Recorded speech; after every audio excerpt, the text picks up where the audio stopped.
Hello everyone, I'm Jaquan, and today we're going to talk about the New York City draft riots, plus civil rights. Now, in the gloriously flawed year of 1863, there's new conscription law passed, which said anyone who was 20 to 45 and a man was drafted to the Union Army. There's one little problem with that. You see, if you paid the sultry price of $300, then you didn't have to fight. So if you were a posh 1800s American, then you could just stay in your makeshift mansion and just let all your neighbors just die. Cool, right? So, like on July 13th, government decided to enforce this new law, and that was when everything went downhill. Government buildings were torched, and general violence. A lot of general violence. A big chunk of it was basically race motivated. The thing was that around this time, African Americans in the North worked for less usually. So this kind of led to a "they took our jobs" mentality. And so a lot of feelings just bubbled to the surface, and just people got really, really badly injured or killed.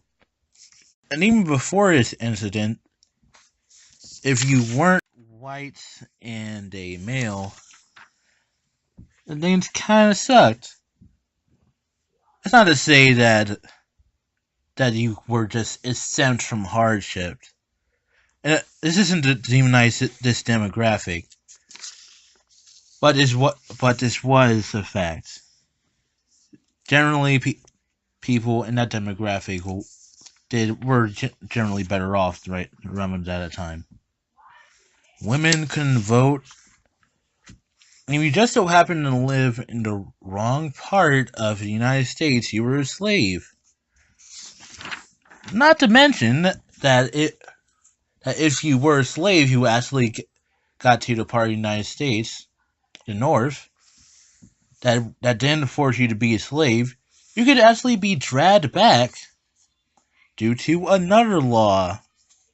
That's a whole nother story. Almost like these would be eventually solved, or at least brought to attention and pushed forward by people like Frederick Douglass and Elizabeth Cady Stanton.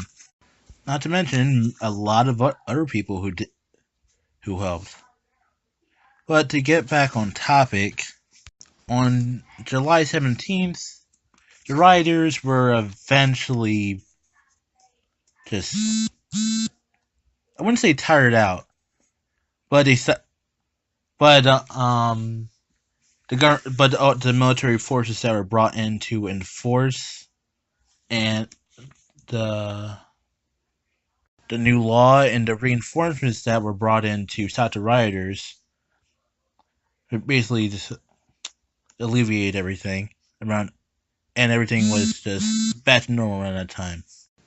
And suffice to say, not a lot of people from New York were forced to be drafted.